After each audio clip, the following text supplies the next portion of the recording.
Last class में लोग क्या पढ़ा इंस्टॉलमेंट निकालना पड़ता है ना। ठीक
तो जो क्वेश्चन कर रहे थे वो सिंपल इंटरेस्ट, ठीक है।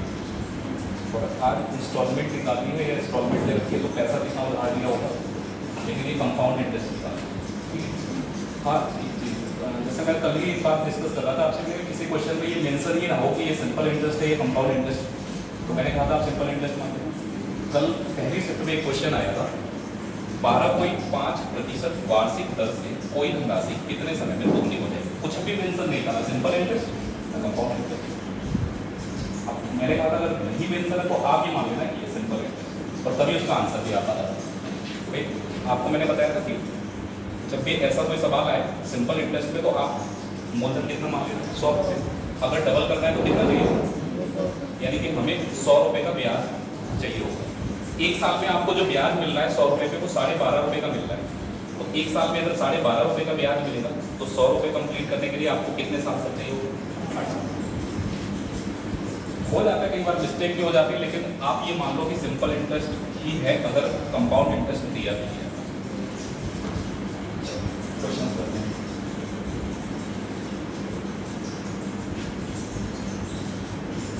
यूपी प्लस फर्स्ट सेक्शन वाला पेपर तो बहुत नॉर्मल टाइप का था, मतलब मैथ की कोई ऐसी नहीं थी कि जिसे देख के बच्चा डर जाए, सिंपल ही क्वेश्चन थे। सेकेंड में थोड़ा सा 1-2% आप कह सकते चीज़ें ठीक ठाक थी, कुछ क्वेश्चन ऐसे डाले थे उन्होंने मैथ्स में जो बच्चे को समझ में नहीं आ रहा है, शुरुआत कहाँ से करें। जीके हमेशा ही अलग ही आती है सारे एग्जाम में। इस बार मुझे लग रहा है कि बच्चे जीके में स्कोर नहीं कर पाएंगे, जीके अजीब ही आई, जो पढ़ते रहे बच्चे जितने तैयारी करी होगी प्रॉपर उन्हें पता होगा कि उन्हें पढ़ा क्या और आया क्या। यूपी जीके बिल्कुल ही गायब हुए पेपर में, एक तो कोई क्वेश्चन होगा तो होगा, मतलब बिल्कुल गायब यूपी। अब यूपी का कोई एग्जाम हो तो बच्चा इम्पोर्टेंस तो देता है ना यूपी जीके। चलो तो एक व्यक्ति 1260 रुपये 10% की दर से चक्रवृद्धि ब्याज पर उधार लेते हैं, लेकिन वो इसका पेमेंट जब करता है तो 2 समान वार्षिक किस्त में करना चाहता है। आपसे पूछा गया है कि एक किस्त बताइए कितने रुपये। 10% की अगर हम बात करें तो आपको पता होगा 10% हमारा फ्रैक्शन में 10/100 होता है, और 10/100 को हम क्या लिख सकते हैं। तो अब आप इसी बेस पे समझ लीजिए, देखिए रेट तो हमें पता ही है, प्रिंसिपल और अमाउंट। अमाउंट क्या होता है, आप देखो प्रिंसिपल का मतलब कितना उधार हो गया, ठीक है, और अमाउंट का मतलब कितना वापस करना। हर जगह पे अलग अलग कंडीशन है। 1 साल की बात करेंगे, फिर हम 2 साल की बात करेंगे, ध्यान से समझिए। 1 साल में अगर 1/10 रेट है, रेट उनको 10% दे रहे हो, लेकिन आप इसको फ्रैक्शन में ही पढ़िए, 1/10 है तो 10 रुपये अगर आप उधार लेंगे तो आपको 1 साल के बाद कितने रुपए वापस कर देंगे, 11 रुपये वापस कर देंगे। अब 2 साल में क्या होगा, आपको कल बता रहे थे कि अगर 2 साल हो जाएंगे तो स्क्वायर हो जाएगा, और कुछ थोड़ा होगा। तो 2 साल करेंगे तो फिर 10 का स्क्वायर कितना हो जाएगा, 100, और 11 का स्क्वायर कितना हो जाएगा, 3 साल की अगर बात कर रहे हो तो क्यों कर लेते हैं, ऐसे ही होता है।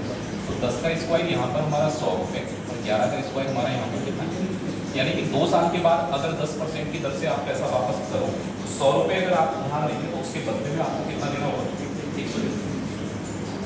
लेकिन इन्होंने तो कहा है कि किस्त हम बराबर ही देंगे, जबकि यहाँ पर देखो 11 रुपये और यहाँ पर कितना है, तो बराबर करने में कोई दिक्कत नहीं। नीचे वाली संख्या ऊपर वाले का स्क्वायर ही तो है।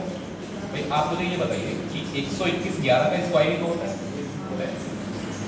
इस वाली लाइन से मतलब नहीं आपको, मैंने केवल बस लिखा था समझने के लिए। ये आप भूल जाओ कि ये वाली लाइन लिखी, आप ये मान लो कि स्क्वायर कर दिया तो यहाँ 100 हो गया, और 11 का स्क्वायर कर दिया तो कितना हो गया, किस्त बराबर कर दिया। इसको भी बनाते रहे 121। आप बताइए कि अगर आप इसको 121 बनाएंगे तो किससे मल्टीप्लाई करना होगा, चलिए यहाँ 10 का स्क्वायर कितना होगा, 100, और 11 का स्क्वायर कितना होगा। अब अगर मैं इस 11 को 121 बनाना चाहूँगा तो मुझे मल्टीप्लाई किससे करना होगा, 11। तो ऐसा तो है नहीं यहाँ ही 11 से मल्टीप्लाई करूँगा, रेशियो में तो पूरे में करना होगा, यहाँ भी करना होगा। जरा मल्टीप्लाई करके देखो, 11 का 10 में मल्टीप्लाई करेंगे कितना आ जाएगा, और 11 का 11 में मल्टीप्लाई करेंगे 121। तो अब आप बताइए दोनों किस्तें आपस में बराबर हैं। पहली किस्त भी 121 रुपये की, और दूसरी किस्त भी कितनी थी।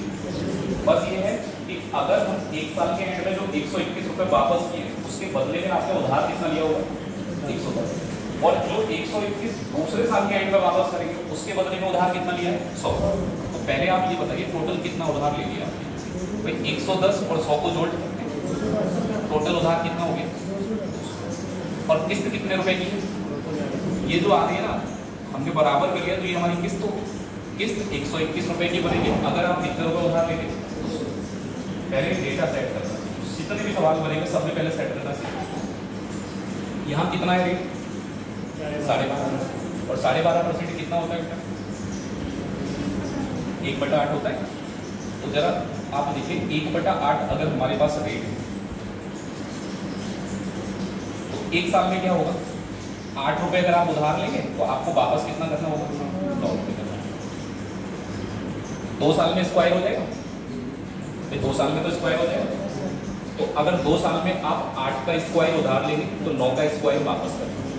8 का स्क्वायर कितना होता है और 9 का स्क्वायर, यहाँ पे भी तो बराबर करनी होगी। आपकी किस्त यहाँ 81 की और यहाँ वापस कितना कर रहे हो, तो बराबर कर लो। 9 को 81 बनाने के लिए आप मल्टीप्लाई किससे कर लो, दोनों में करना है, एक में नहीं। तो अगर 9 × 8 में करें तो यहाँ पर 72 हो गया, और 9 × 9 लिखेंगे तो यहाँ पर कितना हो जाएगा। ये डेटा हमारा सेट हो गया। आपको 81 रुपये 2 साल में 2 बार वापस कर दें, बस उधार वाला आप ध्यान रखो। जो पहले साल के एंड में 81 वापस हुआ है उसके बदले में उधार लिया होगा 72 रुपया। दूसरे साल के एंड में 81 रुपये वापस किया, उसके बदले में कितना उधार लिया, तो टोटल कितना उधार हो गया, 4 और 2 7 और 6, ये आपका टोटल उधार। और आपकी जो किस्त है वो कितने रुपए की है, कर लीजिए। यहाँ पर उधार कितना है 1260, यानी 210 की जो वैल्यू है वो 1260 रुपए दी गई। तो अगर आप सॉल्व करेंगे 0 से 0 कट जाएगा, 1 की वैल्यू 6 बार कट जाएगा, यानी 1 यूनिट बराबर कितना आ गया, 6। तो आपकी किस्त है ना, जैसे आप समझो उधार डबल लोगे तो किस्त भी डबल बनेगी ना।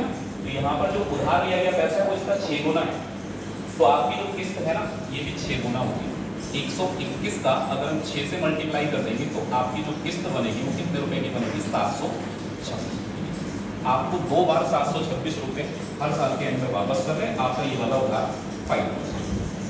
यहाँ पर उधार कितना लिया है, आपने कहा यहाँ पर जो उधार लिया है वो कितने रुपए, 6000। 136 की वैल्यू दे रखी कितनी, 6000।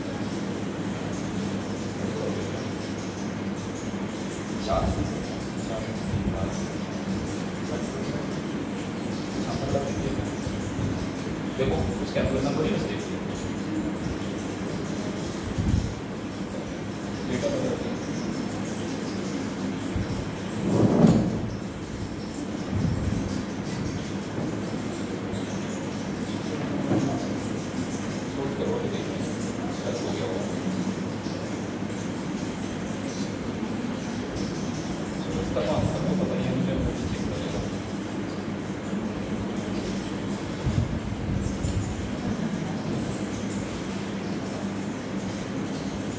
ये 6600, ठीक है।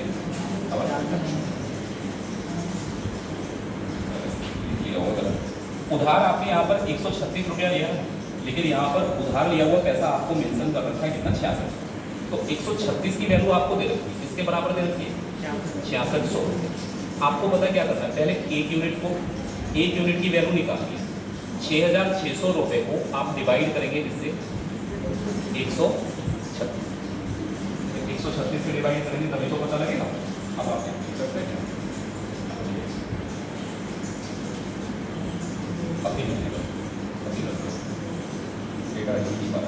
गलत लिख दिया होगा मेरे से, आंसर तो इसका मुझे पता है, लेकिन 68 को पता ही पर साइज करते हैं। देखो कट जाएगा, कट जाना चाहिए, 13 × 5 कट जाएगा। 136 से 6800 को आप डिवाइड करेंगे, पूरा कट जाएगा 5 बार। कितने रुपए के बराबर है, 50। आप जैसे वैसे काट सकते हो, 136 का 5 गुना 680 हो गया। तो 1 यूनिट की वैल्यू 50 रुपये तो आ रही है, मतलब ये जो उधार लिया हुआ पैसा है ये 136 का 50 गुना है। तो आपकी जो किस्त बन रही है वो भी तो 50 गुना होगी। तो आपकी जो किस्त है वो कितने रुपए की बन रही है अभी, आप इस सवाल में डेटा देखिए, आपकी जो किस्त है वो कितने की, 81 की। तो अगर मैं आपसे पूछूं इस किस्त की वैल्यू कितनी आएगी, तो 81 को आपने माना है, लेकिन आपको 1 की वैल्यू कितनी बनानी है, 50। तो 81 की वैल्यू निकालने के लिए आप इसमें 50 से मल्टीप्लाई करेंगे। तो अगर 50 से आप मल्टीप्लाई करेंगे तो एक किस्त की जो वैल्यू आएगी वो कितनी आ जाएगी, 4050। अब ये तो था सोल्यूशन, जिससे हम कह सकते हैं कि सोल्यूशन ऐसे ही बनता है। लेकिन पेपर में अगर कभी किस्त निकालने को आ जाए तो साइड ही आपको सोल्यूशन करना पड़े, वरना नहीं रखना। पता है क्यों? क्योंकि आपको एक चीज पता रहती है कि जैसे 1/8 रेट दिया है, आप यहाँ पर देखिए रेट कितना दे रखा है, तो 10 में 1 रुपये अगर जोड़ेंगे तो आपको कितने रुपए वापस करने होंगे? कितनी किस्तें हैं? किस्तें कितनी है भाई? 2 किस्तें हैं। तो इसका मतलब ये है कि 2 किस्तें हैं, तो जो भी किस्त आएगी वो 11 का स्क्वायर यानी 121 से जरूर करेगी। 3 किस्तें होंगी तो क्यों से कट देंगे? आप देखिए किया क्या है मैंने, भाई 10 रुपये में 1 रुपये जोड़ के 11 ही तो बनाएंगे। अब 2 किस्तें तो 11 का स्क्वायर बनाना पड़ा।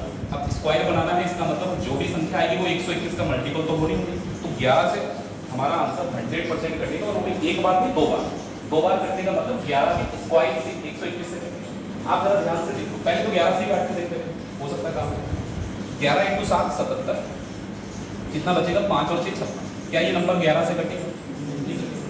11 से काटेंगे, 11 × 4 44, 8 और 6 86 होता है, नहीं कटेगा। 11 से हम काटेंगे, 11 × 5 55, 7 और 6 76, नहीं कटेगा। तो एक ही ऑप्शन बचता है जो 11 से कटेगा, 736 के अलावा कुछ कटेगा। 121 से ही देख लो, 121 की कंपेरिजन करके देखो, 12 × 6 72, 1 × 6, केवल यही एक वैल्यू दिख रही है जो 121 से कटेगी, बाकी कोई 3 वैल्यू कट रही है। यहाँ पर रेट कितना है? 1/8, तो 8 में 1 रुपये जोड़ दो, कितना आ जाएगा? फिर आप देखेंगे किस्त कितनी है, तो 2 किस्तें, तो इसका मतलब 9 × 9, ये जो नंबर है ये किससे कटेगा? तो पहले तो हम चेक करेंगे 9 से कटेगा, 9 से कटना जरूरी है ना। तो 9 से हमारा देखो 4000 तो नहीं कट पाएगा, 4000 कट जाएगा 9 से। 5 और 4 9 और 1 10, जिस संख्या के अंकों का योगफल 9 से नहीं कटता तो वो संख्या कभी 9 से नहीं कटेगी। तो इस संख्या के भी अंकों का योगफल 9 से नहीं कटेगा, इसका 9 से हमारा एक तो ये वाला ऑप्शन कटना है, और दूसरा ऑप्शन, अब जरा आप ऑब्जर्वेशन करिए कि परीक्षा का यह है वो सवाल है, आपने उधार कितना लिया? 68, तो 10-12% के आसपास रेट है। किस्त कितनी बनेगी? जितना उधार लिया उससे ज्यादा बन जाएगी किस्त क्या? अगर हम 2 किस्तों में निपटाएंगे तो जितना उधार लिया उससे तो कम ही बनेगी किस्त। 1 किस्त में निपटा रहे होते तो ज्यादा बन जाती है, लेकिन अगर 2 किस्तों में हमने डिवाइड किया मतलब आधा आधा पैसा हो, तो आप थोड़ा सा सोच के देखो, 6800 रुपये उधार लिया या 8000 की किस्त बनेगी? 8000 कितना वापस हो गया? 16000। 6000 6800 यानी 7000 उधार लेके के 16000 वापस कर दोगे 12% के रेट पे। दुगना 3 गुना वापस तब होता है जब रेट ऑफ इंटरेस्ट कम से कम 30-40% रख दिया जाए, तब हो पाएगा। तो 12.5% के हिसाब से ऐसा हो ही नहीं सकता। 6800 रुपये आपने उधार लिए, 2 किस्तों में निपटाना, तो पहले तो आधा सोचो, आधा कितना है? 3400। तो 3400 का इंटरेस्ट सोचो, क्योंकि 12% के हिसाब से मतलब आपका जो भी आंसर आएगा वो 4000 के आसपास बनेगा, क्योंकि 3400 का अगर 12% भी अपने लोग सोचते हैं तो ऐसे ही बैठेगा 4-5 हज़ार के आसपास। तो आपकी जो किस्त है आधे से ज्यादा तो होगी, लेकिन इतना नहीं कि जितना उधार लिया उससे भी ज्यादा। तो आप इस वाले ऑप्शन को एलिमिनेट कर सकते हैं अगर इतना सोच पाए, वरना फिर आपके पास तरीका यही है, पहले किस्त निकालो फिर उसके बाद कर सकते हैं। इस सवाल में पहले ऑप्शन से करते हैं। रेट ऑफ इंटरेस्ट कितना है? 20% कितना होता है? 1/, अगर 5 में 1 का ब्याज मिलेगा तो कितना? लेकिन किस्त कितनी? तो 6 की पावर 3, यानी 6 से संख्या 3 बार कटेगी, तो संख्या कटनी चाहिए किससे? अब देख के बता दो, इनमें से 216 से कटने वाली संख्या ऐसे ही दिख जाएगी। 800 तो नहीं कटेगा, कटेगा? 1000 नहीं कटेगा, 900 864, तो 216 से अगर आप इसको डिवाइड करेंगे 4 बार लगेगा पूरा। तो ऐसे होता है ना कि पेपर में जो सवाल आएंगे वो तो हो ही जाएंगे आपको, लेकिन तरीका इसलिए जान लो, कभी इत्तेफाक से ऐसा हो गया कि आपको नहीं समझ में आया ऑप्शन तो फिर करोगे। चलिए सॉल्व करेंगे। देखिए अगर 5 रुपये उधार लेंगे तो 1 साल के बाद कितना देना होगा? 6। अब मैं डायरेक्ट लिखूंगा 2 साल में क्या होगा? स्क्वायर हो जाएगा। 5 का स्क्वायर कितना होगा और 6 का स्क्वायर, यानी कि 2 साल के बाद 36 रुपये वापस करने होंगे अगर 25 उधार होंगे। 3 साल के बाद क्या होगा?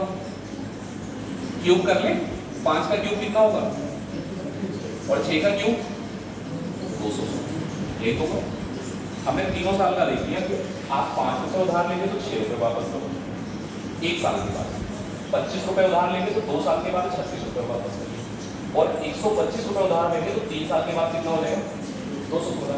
लेकिन ये सारी की सारी किससे बराबर होनी चाहिए, तो बराबर करके आप देखिए 6 को अगर 216 बनाएंगे तो मल्टीप्लाई किससे करना होगा?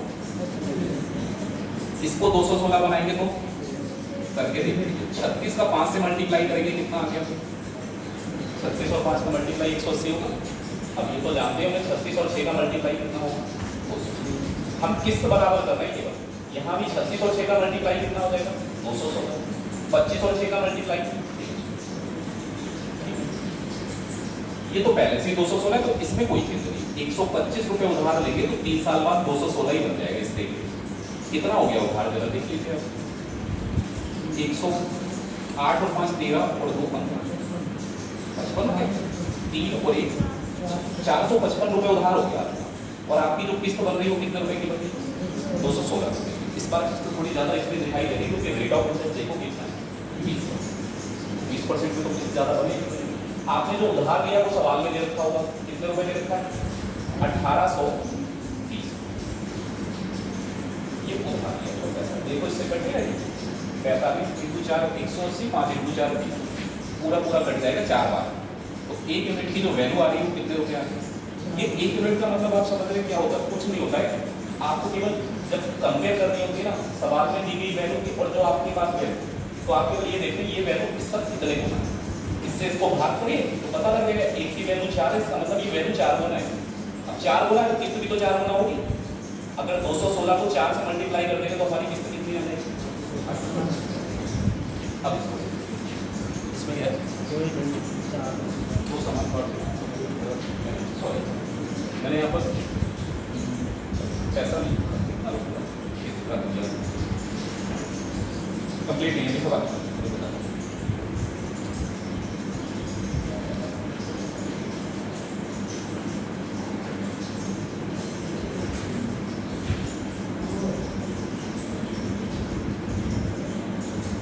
किस्त निकालने के लिए अगर कंपाउंड इंटरेस्ट का सवाल आएगा तो ये समझ लो कि 98% आप ऑप्शन से ही कर दोगे, जरूरत नहीं पड़ेगी कभी भी आपको सवाल। किस्त मैंने यहाँ पर लिख दी 3380 रुपए की, आपको 2 बराबर किस्तें दे दी हर साल के एंड में, आपका पैसा निपट जाएगा। तो आपको इस बार ये बताना है पैसा उधार लिया कितना। रेट ऑफ इंटरेस्ट कितना है, 4%। तो 4% का पहले फ्रैक्शन बता दो, ठीक है। आप 1/25 की बात कर रहे हैं तो अगर 25 रुपए आप उधार लेंगे तो वापस करना होगा कितना, 26। आगे 2 साल की बात करें तो 2 साल में स्क्वायर हो जाता है, तो 25 का स्क्वायर कितना हो जाएगा और 26 का स्क्वायर, ठीक है। ये तो आप समझ पा रहे हो कि हमने तो कंपाउंड इंटरेस्ट पढ़ ही लिया लगभग, किस्तों वाले बचे थे। तो 1 साल में अगर 25 रुपए के 26 रुपए हो गए तो 2 साल में 625 का कितना हो जाएगा। किस्त तो बराबर है 3380 रुपए की, करते बराबर करने के लिए क्या करना होगा भाई, 26 का स्क्वायर है तो 26 में मल्टीप्लाई भी किससे करना होगा, 26 में मल्टीप्लाई 26 से ही तो करें। चलिए 26 में 26 से मल्टीप्लाई कर लो, हमारी जो किस्त होगी ऊपर वाली जो है ना वो 26 और 26 का मल्टीप्लाई करने पर कितने रुपए की हो जाएगी। लेकिन अगर हम इसमें मल्टीप्लाई करेंगे तो पूरे रेशियो में करना होगा, आप 26 और 25 का भी करेंगे। 26 और 25 का अगर आप मल्टीप्लाई करेंगे तो 26 और 25 का मल्टीप्लाई करने पर कितना आ जाएगा, 600। हमने इस किस्त को 676 रुपए बनाने के लिए 26 से मल्टीप्लाई कर दिया दोनों, ठीक। नीचे वाली ऑलरेडी 676 है, कोई दिक्कत नहीं। तो 625 का 676 यहाँ पे तो पहले से। अब आप देखिए दोनों किस्तें बराबर है ना, पहली किस्त भी 676 की और दूसरी किस्त भी कितने की आ रही, 676 की। हमको किस्त दे रखी कितने रुपए की, 3380। तो 676 की वैल्यू दे रखी है 3380। अब मैं डायरेक्ट देख रहा हूँ कितना, ये इसका आधा ही हो, तो ये इसका 5 गुना है। 676 का 5 गुना आएगा, आप चाहे तो आप करके देख लेना। देखो एक चीज दिखा दो, आधा तो ये है 338 आधा है, अरे 338 आधा है नहीं, 1 0 का मतलब 10 होता है, कितना देगा 2 0 होते तो 100 हो जाता। अब उधार लिया हुआ पैसा निकालना है, आपको बताइए कितना उधार ले लिया। 600 और 625 मिलके कितना हो गया, 6 और 6 1225 रुपए। आपने जो उधार लिया है पैसा वो कितना हुआ, 1225 रुपए उधार लिया। लेकिन अगर आप किस्त 5 गुना दे रहे हैं तो उधार भी 5 गुना ही होगा। आपने जो किस्त दी वो 676 की थोड़ी ना दी, 5 गुना दी इसका। अगर आप 5 गुना किस्त दे रहे हैं तो जो उधार लिया है ये भी तो 5 गुना होगा। कितना आ जाएगा, 25 × 5 125 और 12 × 5 60 और 1 30। तो आपने जो उधार लिया है पैसा वो कितना हो जाएगा, क्या 25 और 26 की गुणा और तो इतनी देर के बाद कब होता है? मैंने 24 और 25 की कर दी होगी। 6 और 6 कितना हो जाएगा? 12 और 50 और 25 कितना हो जाएगा? 75। यानी कि 1275 रुपए का उधार लिया है आपने। 5 गुना करना है, 5 से मल्टीप्लाई करना है। 5 × 5 कितना होगा? 25, 35 और 2 कितना हो गया? 37 और 12 × 5 60 और 3 63। तो आपका जो उधार लिया हुआ पैसा है वो कितना होगा? 6375 रुपये। एक बार फिर से समझ लो, जब आपको किस्त दे रखी बराबर तो ये तो आपको रेशो लिखना ही है। 1 साल 2 साल 3 साल जब तक की बात करें, 2 साल के सवाल आते हैं, 3 साल से थोड़ा और कैलकुलेटिव हो जाता है, बस और कुछ तरीका ही है। अभी 3 साल वाले भी हम लोग कर लेंगे। 4% की रेट पे 25 रुपए उधार लेके 26 देना पड़ेगा, क्योंकि हमारा 4% 1/25 होगा। 2 साल में अगर वापस करोगे तो स्क्वायर हो जाएगा। 25 का स्क्वायर 625 और 26 का स्क्वायर। अब किस्त बराबर करने के लिए हमने 26 को 676 बनाने के लिए 26 से ही मल्टीप्लाई किया। तो 26 से मल्टीप्लाई जब इसमें करेंगे तो यहाँ भी करना पड़ेगा। आप 650 रुपए उधार लेके 1 साल के एंड में दे सकते हो 676, और 625 रुपए उधार लेके 2 साल के एंड में कितना दोगे? 676। टोटल उधार हमारा 1275 बनेगा और एक किस्त कितने रुपए की है? 676। तो अगर हमारी किस्त 3380 रुपए की बना दी जाए तो इसका मतलब 5 गुना है ना इसकी किस्त, तो आपका जो उधार लिया हुआ पैसा ये भी 5 गुना होगा। तो आपने उधार लिया होगा 6375 रुपए, जिसकी एक किस्त आपकी बन रही है कितनी? 3380।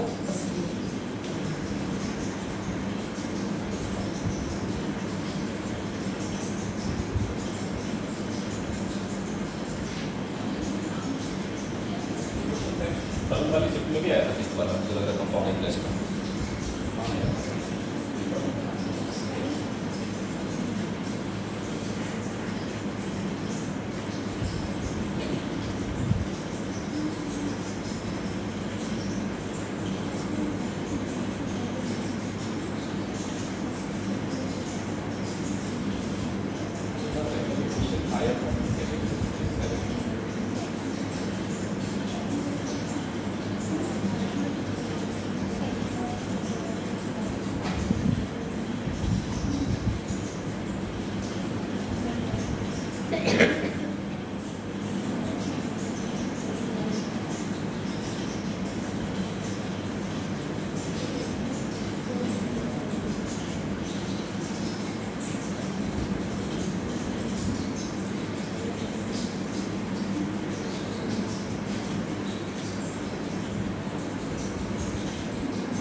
आम की कीमत 90 रुपए, 10 आम की कीमत कितनी होगी?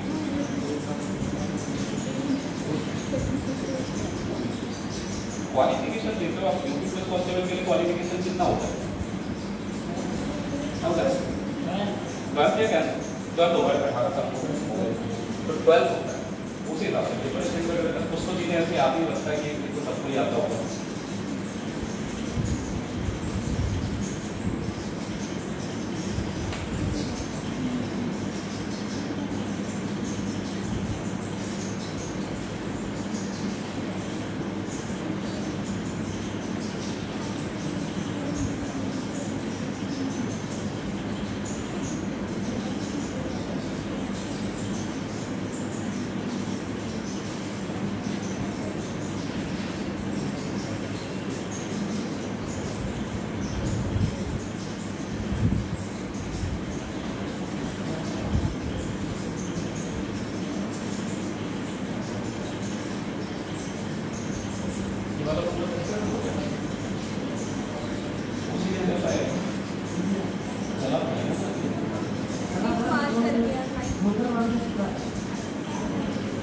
पार्किंग कर रहा है।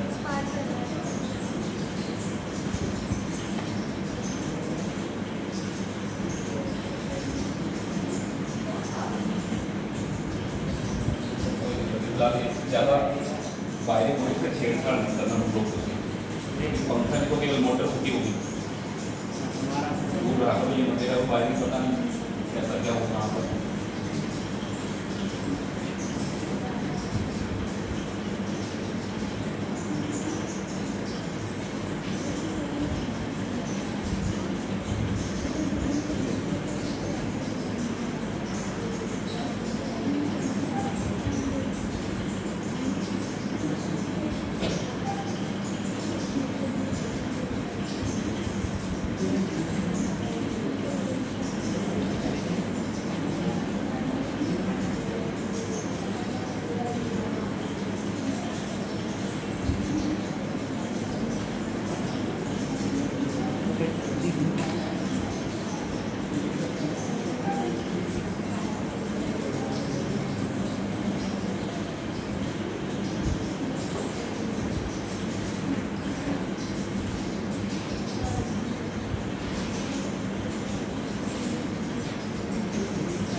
इधर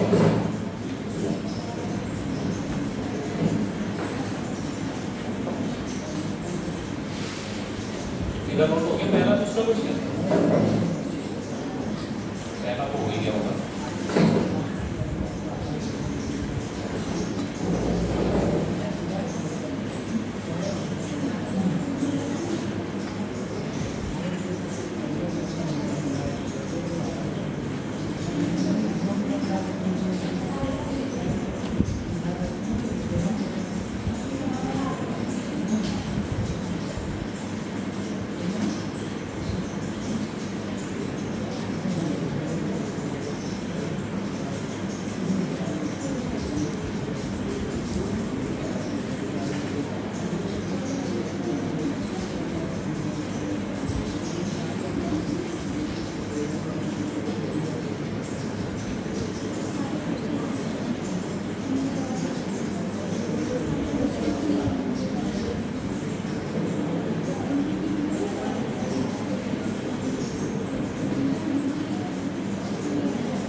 सही होता सवाल करके देखो, आंसर कितना है।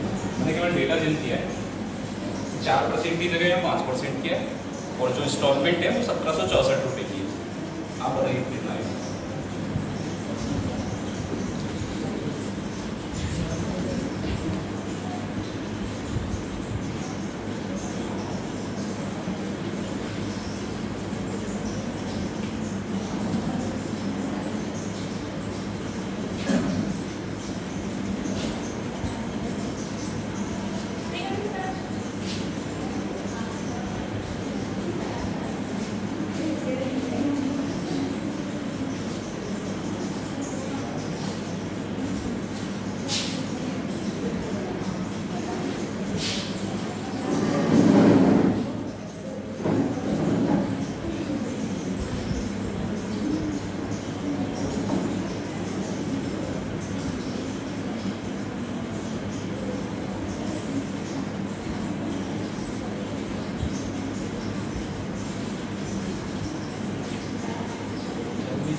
सवाल तो सेम है, केवल डेटा चेंज किया है, इसलिए करा था कि आप करके देख लो, कल के पेपर में आया था तो आप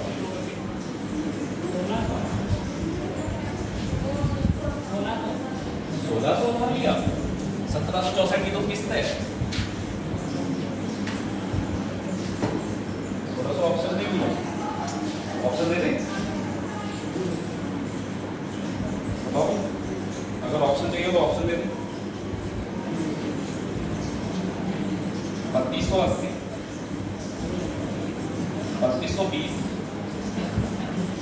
3200 और 3240, इन चार में से कोई बात होगा।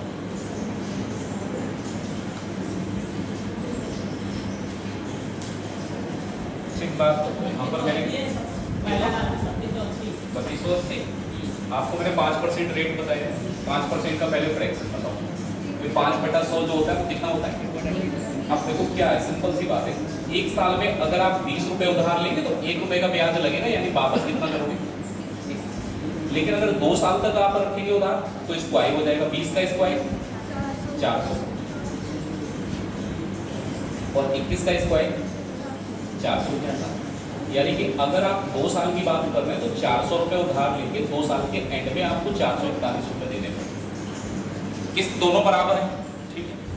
कितने रुपए की है, 1764 रुपए की, तो किस्त बराबर करने का ही काम है केवल इसमें।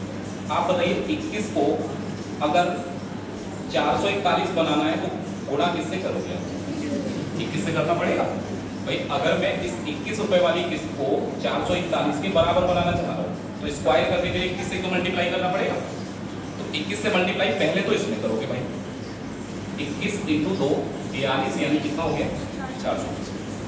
अब 21 का मल्टीप्लाई 21 में करो तो 21 और 21 की मल्टीप्लाई 21 का स्क्वायर ही होगा 400, दोनों किस्त बराबर होगी। किस्त कितने रुपए की आ रही है यहाँ पर 441 की, और उधार कितना है 4 और 4 800, ये उधार लिया हुआ पैसा है। अगर आप 820 रुपए उधार लेते 5% की दर से चक्रवृद्धि ब्याज तो बराबर किस्तें आपकी बनती 441 441, लेकिन आपकी जो किस्त है वो सवाल में कितनी दर की 1764, तो 1764 लगा दो इसके बराबर। अगर ये 1764 रुपए की किस्त है, थोड़ा सा ध्यान दीजिए कितने गुना आई है, 4 गुना है। 400 का 4 गुना 1600 होता है, 41 का 4 गुना 164 होता है, ठीक है। तो 4 गुना अगर किस्त है तो उधार भी तो 4 गुना लिया होगा आपने। 820 रुपए उधार नहीं लिए होंगे, 4 गुना लिया होगा। 4 × 8 32 और 20 × 4 80। आपने उधार कितना लिया होगा? 32। एक धनराशि 10% की दर से चक्रवृद्धि ब्याज पर उधार लीजिए, तो 10% का फ्रैक्शन क्या होगा? 1 बटा, मैं एक ही बात कहता हूँ, आप सीधे सीधे लिखना शुरू कर दो। 1/10 रेट है, तो 10 रुपए अगर उधार लेंगे तो 1 साल के बाद आपको कितने रुपए वापस करने? 2 साल में क्या स्क्वायर हो जाएगा? 10 का स्क्वायर 11 का स्क्वायर, तो 100 रुपए उधार लेंगे तो 2 साल के बाद आपके 121 रुपए वापस होंगे। 3 साल में क्या होगा? 10 का क्यूब, अरे 10 का क्यूब कितना होगा? 11 का क्यूब 1300। डेटा लिखते हैं। इस बार क्या किस्त बराबर है? आपने पहले साल के एंड में पैसा ही नहीं दिया उसको, दूसरे साल के एंड में दिया है 7260, तीसरे साल के एंड में 13300।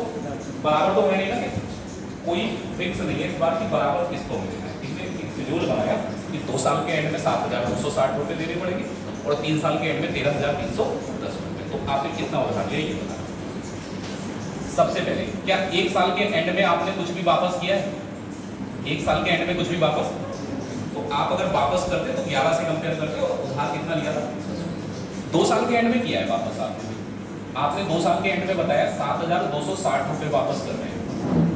तो आप देखिए ये इससे भाग कर लो कितने गुना है।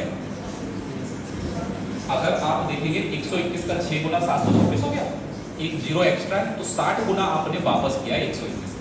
अगर 60 गुना वापस किया तो उधार भी 60 गुना लिया होगा आपने। इसके बदले में आप देखो, अगर 2 साल के एंड में 121 रुपए वापस करते तो आप उसके बदले में 100 रुपए को उधार लेंगे, लेकिन आपने वापस कितना कर दिया? 7260 रुपए।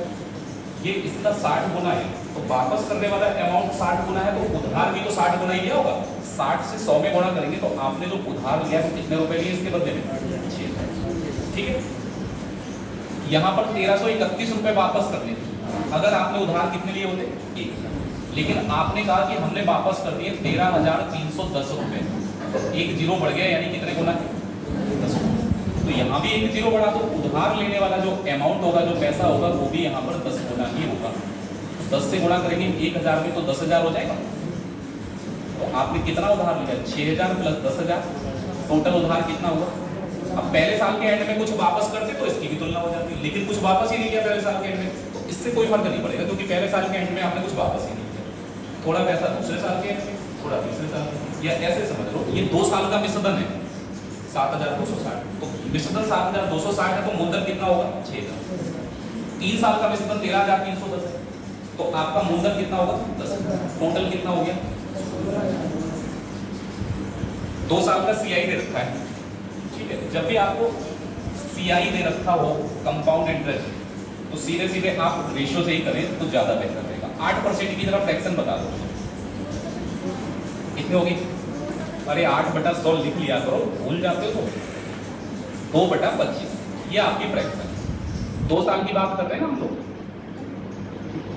अब डायरेक्ट लिखेंगे।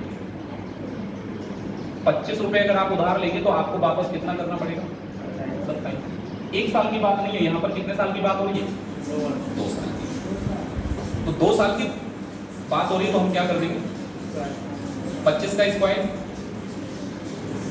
27 का स्क्वायर 700।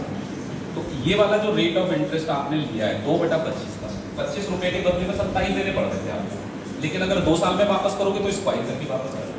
625 के बदले में कितना देना होगा? 700। क्या बता सकते हैं यहाँ पर कितना ब्याज दिया है? सीआई यानी कंपाउंड इंटरेस्ट कितना है?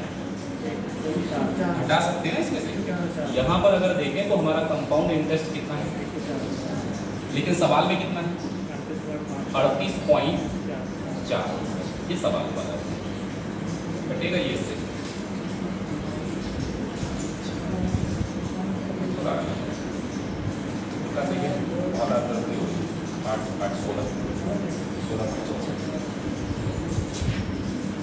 देखो घटेगा नहीं, 13 से घट रहा है, 13 से नहीं घटता है।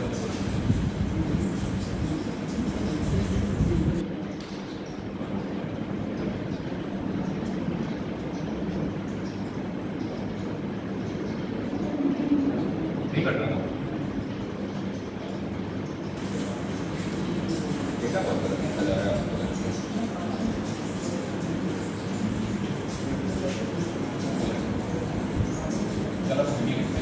832, 83.2 रुपए। पता नहीं क्यों गलत दिख रहा है। 83.2। अगर 104 की वैल्यू 83.2 रुपए तो एक की निकाल सकते क्या भाई? 83.2 को भाग करना पड़ेगा हमें 104 से। भाग करके देखो, ये इसका 8 गुना ही तो लिखा है ऊपर। कितने गुना है? 104 का 8 गुना 832 होता है। एक अंक पे दशमलव है तो यहाँ भी एक अंक पे दशमलव लगा दो, यानी कि किसने के बराबर है ये? 0.8। एक यूनिट 0.8 रुपए के बराबर होता है। हमसे पूछा ये गया था कि आपको धनराशि बताइए जो आपने 2 साल के लिए उधार दी थी, तो आपको वैल्यू निकालनी होगी किसकी? ये मूलधन होता है और ये होता है मिश्र धन, और जो इनका अंतर होता है वो ब्याज होता है। तो मूलधन हमारा 625 है, मिश्र धन 700। ब्याज कितना आया? 104। लेकिन सवाल में आपको ब्याज दे रखा है 83.2 रुपए के बराबर। तो एक यूनिट की वैल्यू तो 0.8 रुपए आ गई। आप अगर उधार लिया हुआ पैसा निकालना चाह रहे हैं तो 625 की वैल्यू निकालेंगे, मल्टीप्लाई उसी से करेंगे जो एक यूनिट की वैल्यू आई है। एक यूनिट की वैल्यू कितनी आ रही है? 0.8। तो 0.8 से मल्टीप्लाई कर 25 × 8 200, 8 × 6 48। अगर आप इसको मल्टीप्लाई करेंगे तो आएगा तो 5000, लेकिन एक अंक पे दशमलव भी तो लगाए, तो एक अंक पे दशमलव लगाए तो यहाँ पर पॉइंट लगा दो, यानी कि आपने जो उधार लिया है पैसा वो कितने रुपए? 500। ये चक्रवृद्धि ब्याज पर बोल रहे हैं 3 साल में इतना रुपया हो जाएगा आपका। दर कितनी?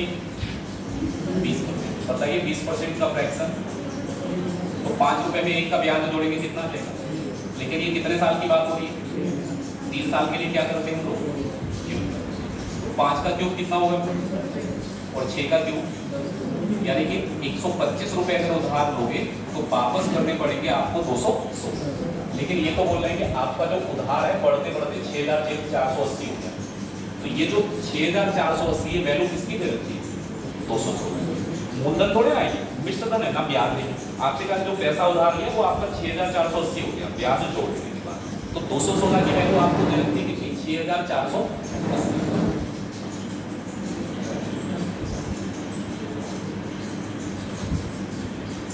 अगर आप देख पा रहे हो तो ये 216 का 3 गुना होता है ना 648। 216 का 3 गुना कितना होगा? 648। एक जीरो एक्स्ट्रा है तो एक जीरो, तो एक की जो वैल्यू आ रही है वो कितने रुपए आ रही है? 30। पूछा गया उधार लिया हुआ पैसा बता दो, तो उधार लिया है आपने 125। 125 को 30 से मल्टीप्लाई कर दीजिए, 375 और एक जीरो, यानी कि आपका मूलधन उधार लिया हुआ पैसा कितना था? 3750।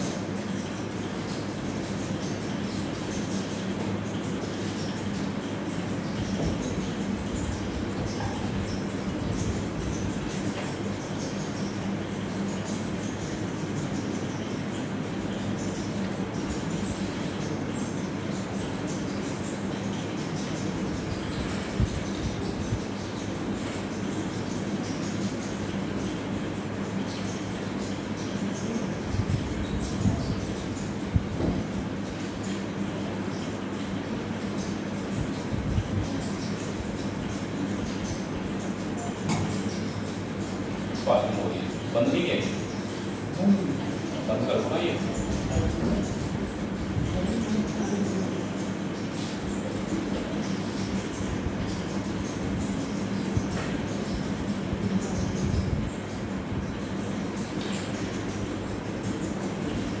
यहाँ पर खत्म में खिलाड़ी ना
वायरिंग का पता तो मैकेनिक है उसे नहीं पता था कि वायरिंग कहाँ से क्या है।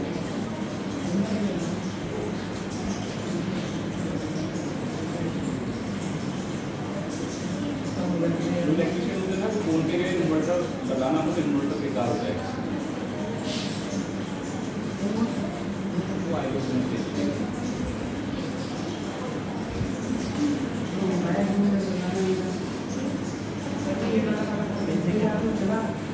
कौन सा वाला ये वाला ये लाइट बंद होगी।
से बंद कर दो यार।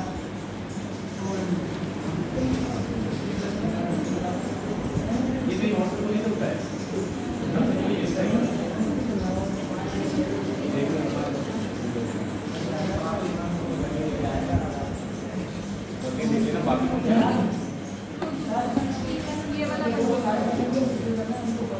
ये वाला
पहले सवाल में आपसे बोला गया संयोजन वार्षिक होना चाहिए, लेकिन कंडीशन दे टाइम तो नहीं दे रखा वर्ष में, आपसे टाइम दे रखा है 2 साल और 8 महीने का।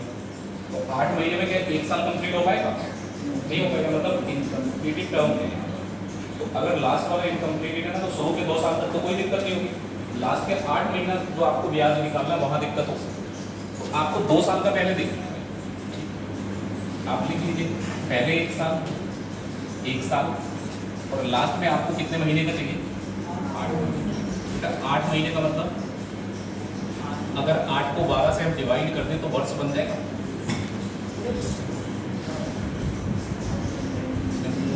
यहाँ से हट दो, वो दिक्कत नहीं है।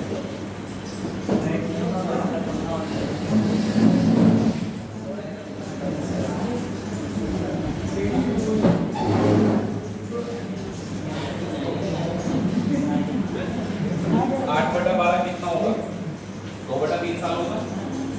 अब देखो एक बार तो मैं रेशियो से बता रहे हैं। कंप्लीट हो गया ना टाइम, 8 महीने का टाइम 2/3 साल होता है, 1 साल 2 साल और 2/3 साल, टोटल 2 सही 2/3 साल का हम ब्याज निकालेंगे। अब रेशियो क्या है, ब्याज की दर जो दे रखी है, दर दे रखी है,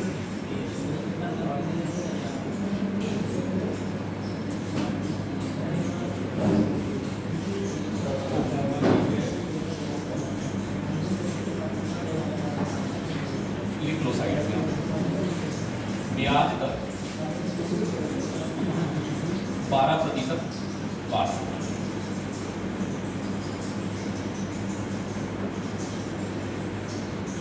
नीचे वाला में भी नहीं दे रहे,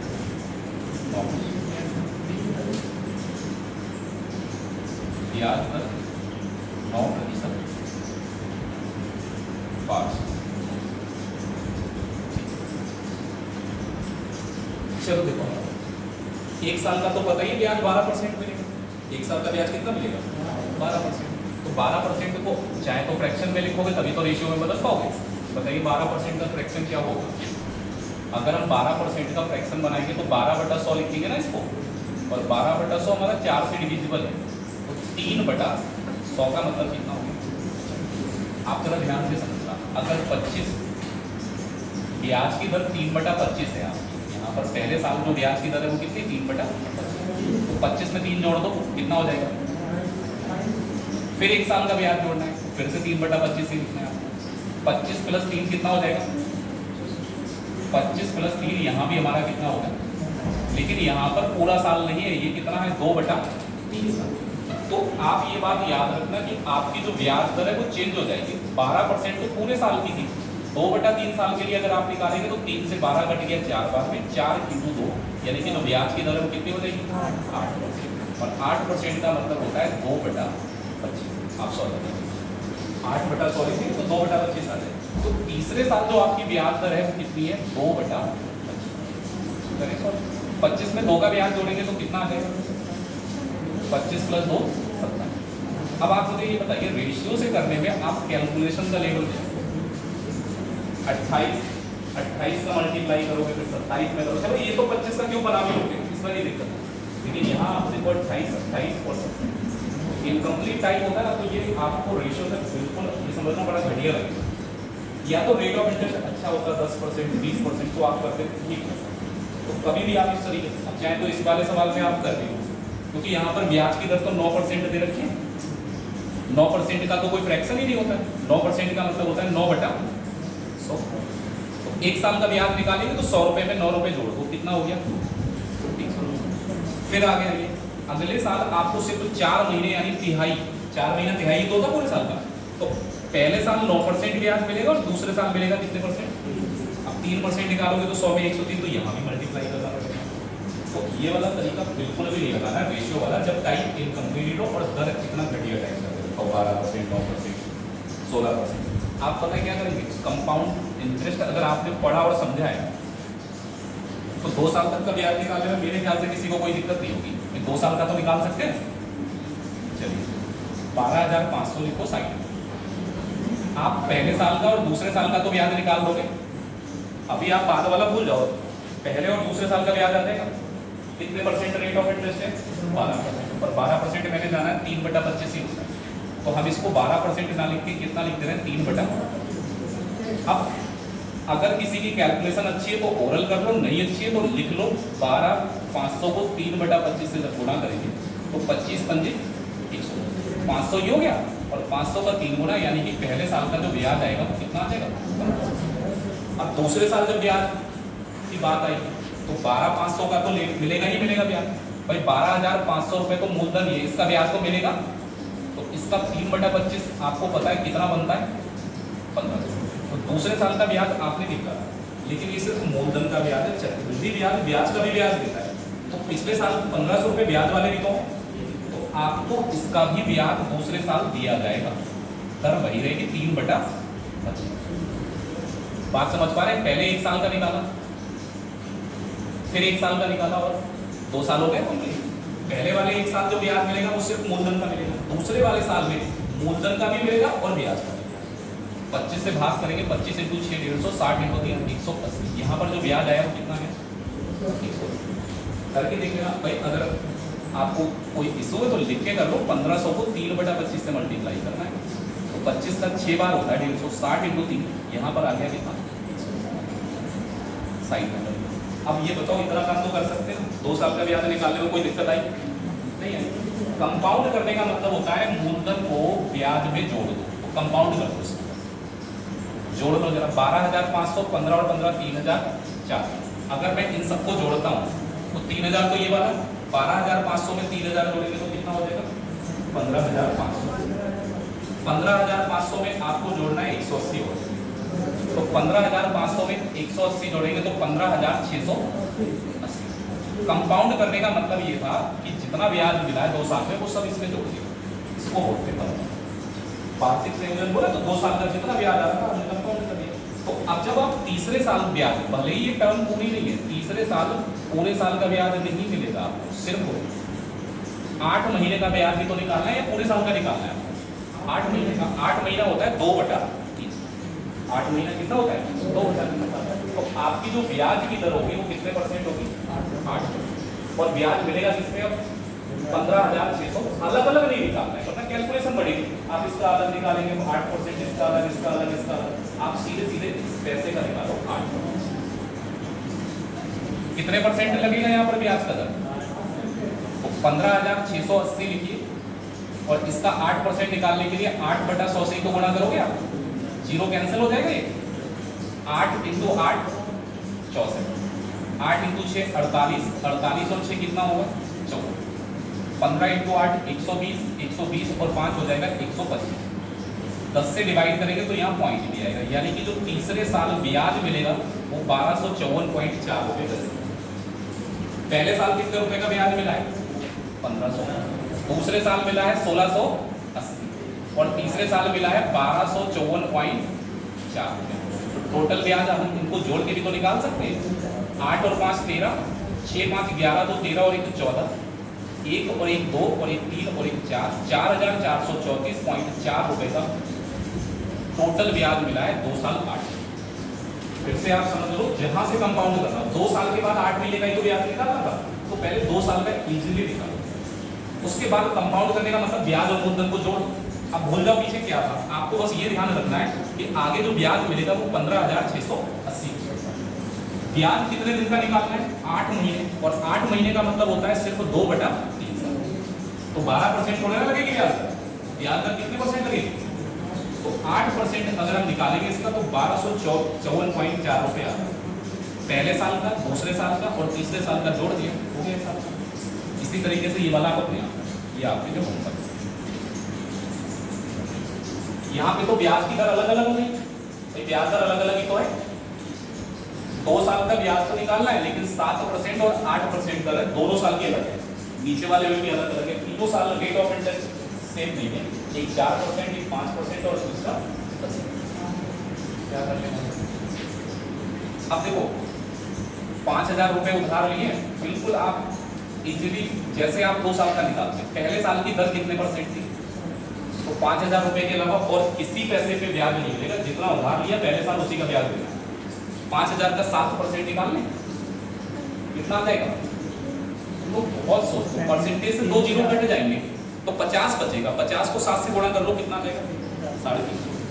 दूसरे साल ब्याज की दर कितने % है, दूसरे साल ब्याज की दर कितने %, 8%। अब 8% निकालेंगे तो पहले 5,000 का निकालना पड़ेगा, 5,000 का 8% निकालेंगे कितना ब्याज होगा, अब 350 रुपए जो पहले साल का ब्याज है इसका भी तो 8% मिलेगा ब्याज, तो 350 का 8% कितना हो जाएगा, 350 × 8 और डिवाइड में कितना आ गया, 0 कट जाएगा, 2 × 4 2 × 5, 5 से ये 7 बार में कट गया, 7 × 4 होता है कितना, यानी कि आपको यहाँ पर एक्स्ट्रा ब्याज कितना रुपया मिल रहा है, टोटल कितना हो गया ब्याज, 4 और 3 750 और प्लस 28। आपका 2 साल का जो कंपाउंड इंटरेस्ट बनना है वो कितना बनना है 758। डायरेक्ट निकालना है किसी को 2 साल का तो सक्सेसिव आप निकालना परसेंटेज भी सीख लीजिए, एक फॉर्मूला बताया था x + y और प्लस x × y/100, ये बताया होगा परसेंटेज पर। तो यही से अगर रेट ऑफ इंटरेस्ट अलग अलग है ना, तो आप डायरेक्ट CI कितना % बनेगा ये निकाल सकते हो। पहले साल और दूसरे साल की रेट से पहले साल कितना था 7% और दूसरे साल 8%, तो 7 + 8 15 तो मिलेगा ही मिलेगा। तो सिंपल इंटरेस्ट ही हुआ ना, पहले साल का 7%, दूसरे साल का 8%। एक्स्ट्रा कितना आएगा? ये जो पहले साल का 7 है इसका 8% एक्स्ट्रा है। 7 × 8 कितना होता है? 6%। 100 से डिवाइड करेंगे तो 8 हो जाएगा। यानी कि आपका जो कंपाउंड इंटरेस्ट इन 2 सालों में बनेगा वो बनेगा 15.56%। अगर आप 5000 का डायरेक्ट निकालो तो भी आपका आंसर सेम आएगा। ये 2 साल का CI निकालने का तरीका है। अगर आप चाहें तो 2 साल के CI को परसेंटेज पे डायरेक्ट निकालो, अलग अलग रेट पे करते हो। तो 5000 का जरा आप निकालिए 15.56%। परसेंट का मतलब बटे में कितना आ जाएगा? पॉइंट हटा दें तो नीचे कितने जीरो आएंगे? तो ऊपर वाले 2 जीरो, 50 से 100 कट जाएगा और 2 से जरा आप 1556 को भाग करेंगे 7 बार 8 बार कितना आ गया? 700। यहाँ भी कितना है? 700। वो आप पे डिपेंड करता है कि आप इस चीज को अच्छे से कर पाए। वैसे मुझे तो कभी कभी ये लगता है कि आप इसको ओवरऑल कर सकते हो 15.56 नहीं कर सकते। 7 + 8 तो 15 कर ही सकते, और 7 और 8 का मल्टीप्लाई नहीं कर सकते। क्या 15.56% सीधे सीधे निकाल दो 5000 का। यहाँ 3 साल की बात है। अब 3 साल की बात है, लेकिन रेट ऑफ इंटरेस्ट इतना घटिया नहीं है। आपके पास 4% दे रखा है, 5% दे रखा है, 10%। इनकी फ्रैक्शन थोड़ी आसान होती नहीं होती? बताइए 4% का फ्रैक्शन, 5% का और 10% का 1/10। तो ये तो सब आसान है, इतना कैलकुलेटिव डेटा नहीं बनेगा। क्या करना है? ब्याज ले रहे हैं तो जोड़ना ही पड़ेगा। 25 में 1 जोड़ेंगे तो कितना आ जाएगा? 26। ये पहले साल का हिसाब कीजिए। दूसरे साल में 5%, 20 में 1 जोड़ेंगे तो कितना आ जाएगा? 10 में 1 जोड़ेंगे तो कितना आ जाएगा? कुछ कॉमन होगा तो काट सकते हैं, कोई दिक्कत नहीं। जैसे आप देखिए 2 से काट सकते हो 20 को, 2 से काटेंगे यहाँ कितना आ जाएगा? लेकिन हम 2 से इस 20 को भी काटते हैं, कितना आ जाएगा? अब कुछ भी कॉमन नहीं है, केवल आपको मल्टीप्लाई करके लिखना है। ये मूलधन होगा और ये वाला इधर वाला होगा मिश्रधन, यानी कितने रुपए आपने उधार लिए और कितने रुपए ब्याज जोड़ने के बाद करना है। आप इसको मल्टीप्लाई करिए, 25 और 100 का मल्टीप्लाई करेंगे तो क्या ये 2500 रुपए आ जाएगा? कितना आ जाएगा? ये 2500। इधर वाला करके देखिए मल्टीप्लाई कितना है। 13 और 21 का करते हैं। 21 × 3 63, 21 × 1 21 और 6 कितना हो गया? 27। 27 को 11 से और मल्टीप्लाई कर लो। 3 और 7 10, 7 और 9 और 1 10,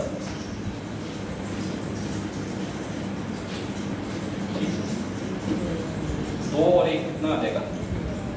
तो ये हमारा कितना आ रहा है? 3000। अब मूलधन 2500 रुपए और मिश्रधन 3000। आपसे पूछ भी यही रहा है कि आपसे कह रहा है कि पैसा कितना हो जाएगा, यही तो पूछ रहा है कि ये पैसा हो कितना जाएगा।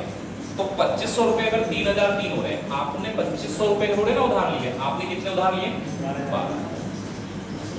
अब आप इसको जरा कंपेयर करके देखो। अगर 12000 को मैं 2500 से डिवाइड करके देखो जरा ध्यान से। 2500 से डिवाइड करेंगे 2 जीरो कट जाएंगे ऊपर। अगर 5 से डिवाइड करेंगे तो यहाँ पर आएगा 24 और नीचे कितना आ जाएगा?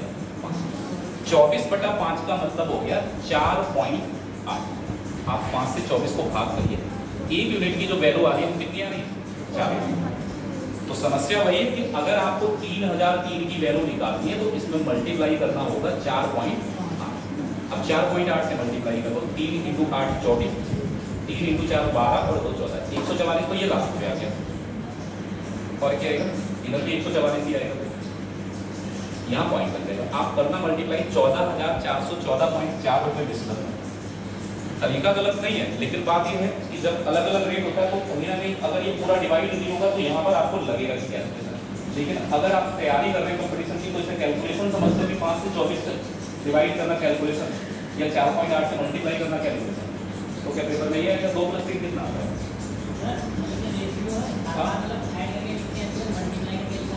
यहाँ मतलब ये मल्टीप्लाई क्यों कर रहे हैं? ये कहने का मतलब है, अच्छा एक बात बताओ, कोई पैसा है 1/25 पहले साल ब्याज कर गया, कितना हो जाएगा? 26/25।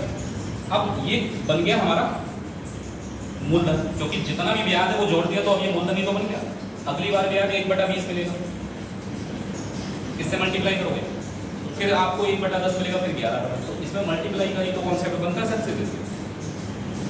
अभी नोट मत करना उधर वाला, पता लगा एक दो लोग डिप्रेशन में चले जाएंगे। देखो जब ऐसा कुछ हो,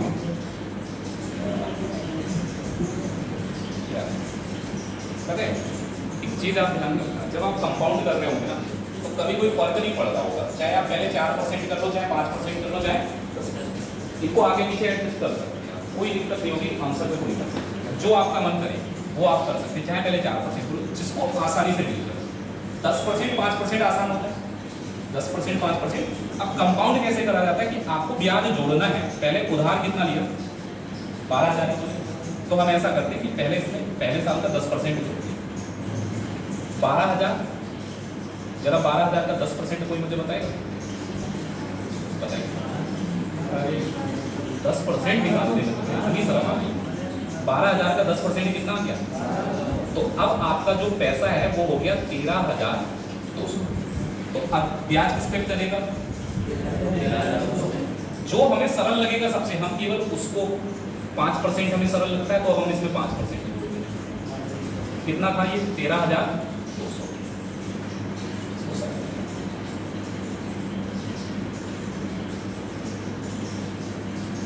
कितना आया था 4 पॉइंट। अब 5% ब्याज जोड़ लो भाई इसमें। 5% कैसे जोड़ेंगे? कैलकुलेट मत करने बैठ जाना, जरा आप मुझे ये बताओ 10% कितना आएगा? एक जीरो तो कम होगा, 1320 रुपये 10% होगा।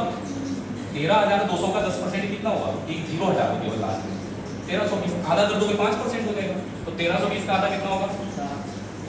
700, 660, तो 660 रुपये इसमें हमने ऐड कर दिया। ठीक है, 13,200 में 660 ऐड करेंगे तो अब ये जो पैसा हो जाएगा हमारा 13,860। लास्ट वाला बचा है, एक साल जो रेट ऑफ इंटरेस्ट है वो कितने परसेंट था?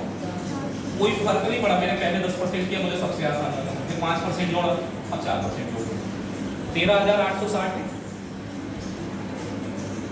यहाँ कितने परसेंट था? 5%। 13,860 में इस संख्या का 4% ब्याज जोड़ा है। अब यहाँ पे अगर आपको कैलकुलेशन लगती है तो 13,860 साइड में लिखो, इसका 4% निकालो, 4 बटा 0 बन जाएगा। 4 इंटू 6 कितना होगा? 24। 4 इंटू 8 32 और 2 34। 13 इंटू 4 52, 52 और 2 54।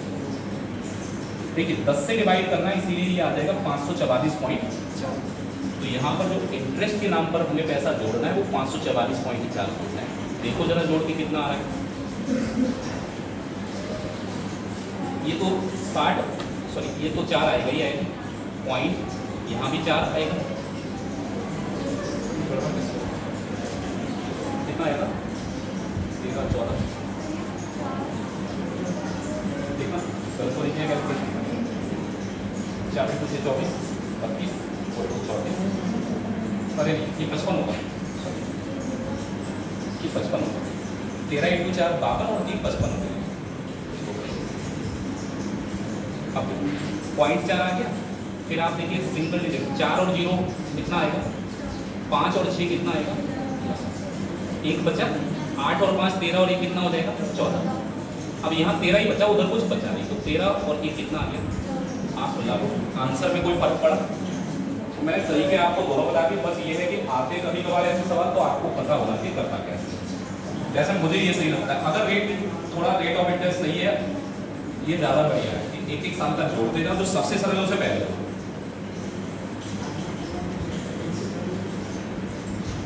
कितना रेट हुआ? 20।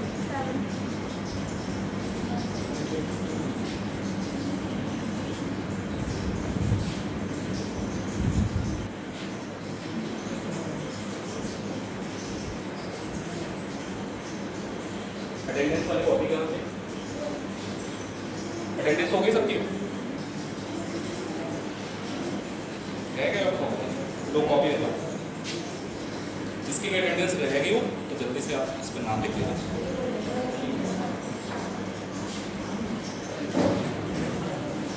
और जरूरी काम याद रखना।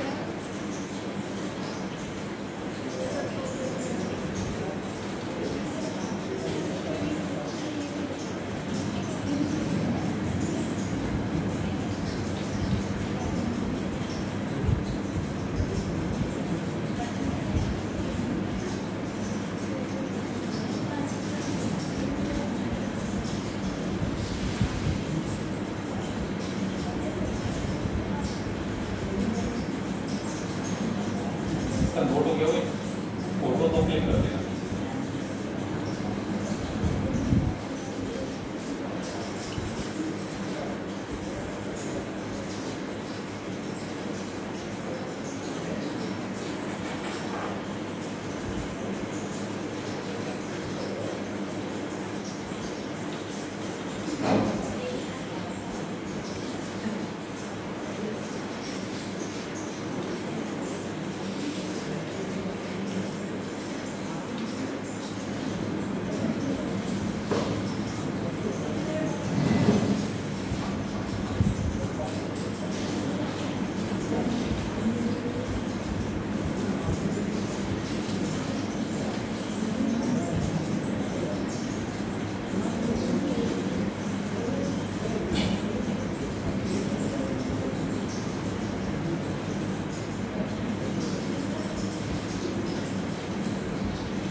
टॉपिक सारे क्लोज मॉडल जैसे कल आप अगर देखे होंगे यूपी पुलिस कांस्टेबल जो पेपर में पता क्या था, प्रॉफिट लॉस अगर आया तो 3 question profit loss, simple interest आया तो 2-3 question simple interest, LCM SCF आया तो 2-3 क्वेश्चन एलसीएम एससीएफ। पता नहीं कौन से टॉपिक के 3-4 क्वेश्चन मिलते हैं, तो इसलिए सारी चीजें क्लियर होना जरूरी है। अब पता लगा वही टॉपिक आप छोड़ के इसके 4 सवाल आगे फिर उससे बहुत नुकसान हो जाता है। कल सारे टॉपिक तो आए भी नहीं, बस ऐसे ही मुझे लग रहा है simple interest, profit loss, discount, compound interest, LCM SCF, इन्हीं से दे रहा था क्वेश्चन।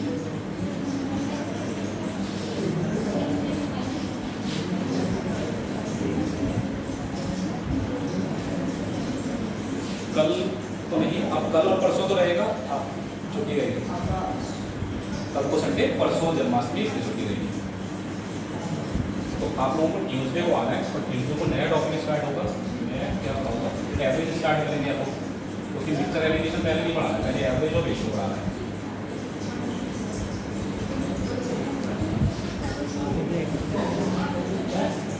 अगर वास्तव में आप चाहते हैं कि मैथ्स आपकी बहुत अच्छी तरीके से स्ट्रॉन्ग हो जाए, तो मैं कहता हूँ सबसे पहले जितना समय पूरी मैथ पे लगा दो उतना टॉपिक पे लगा दो, परसेंटेज और रेशियो। ठीक है, मैं तो कहता हूँ कि परसेंटेज और रेशियो एक महीने पढ़ लो, एक बार एक चीज पढ़ लो, जो भी चीजें बन सकती, जो भी आप समझ सकते, समझ लो आपका काम होगा, पूरी मैथ समझ में आने लगेगी। परसेंटेज पढ़ोगे तो फ्रैक्शन अपने आप समझ में आता है, क्योंकि नहीं सब कुछ परसेंटेज भी मैंने परसेंटेज आपको बताया। रेशियो क्या है, सवालों को आसान बनाने के लिए रेशियो का यूज करें। पहला वाला सवाल, ये टोटल कैसे आया भाई? देखो 12,500 रुपये, 2 साल का ब्याज निकाला, पहले साल का निकाला, दूसरे साल का निकाला, जोड़ के हमने लिख दिया इतना हो गया। अब ये विसर्जन है ना, तो अगले साल जो ब्याज मिलेगा वो इसी में तो मिलेगा।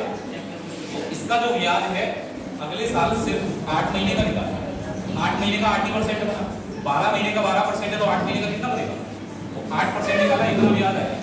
अब हमें तीनों साल का ब्याज मिला देना है, पहले साल का, दूसरे साल का और तीसरे साल का, तीनों का मिला के हमने लिख दिया कितना है।